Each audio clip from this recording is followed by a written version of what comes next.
حضرت علی نے فرمایا، نصیب ہار جاتا ہے لیکن دعا ہمیشہ جیت جاتی ہے۔ بس یقین کے ساتھ اللہ سے مانگتے رہو، وہ رب تمہیں مایوس نہیں ہونے دے گا۔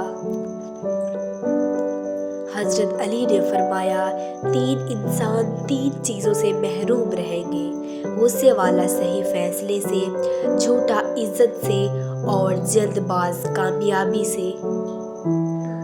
حضرت علی نے فرمایا، کسی کو چاہو تو دل سے چاہو، زبان سے نہیں، اور کسی پر غصہ کرو تو صرف زبان سے، دل سے نہیں۔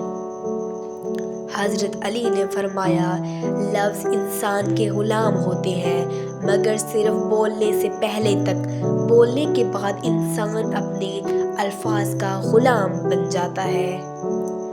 حضرت علی نے فرمایا، اگر لوگوں کو عزت دینا اور معاف کرنا تمہاری کمزوری ہے تو تم دنیا کے سب سے طاقتور ہو۔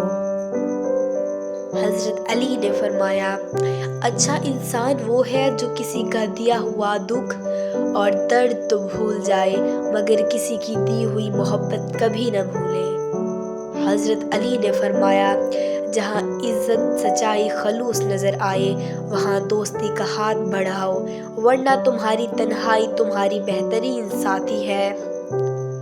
حضرت علی نے فرمایا، اچھا دوست ہاتھ اور آنکھ کی طرح ہوتا ہے، جب ہاتھ کو درد ہوتا ہے تو آنکھ روتی ہے، اور جب آنکھ روتی ہے تو ہاتھ آنسو صاف کرتا ہے۔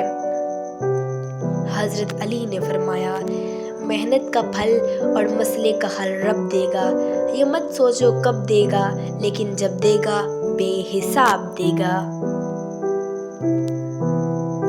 حضرت علی نے فرمایا، حیا اور کم بولنا ایمان کی شاخیں ہیں، اور دنیا کی محبت ہر برائی کی جڑ ہے۔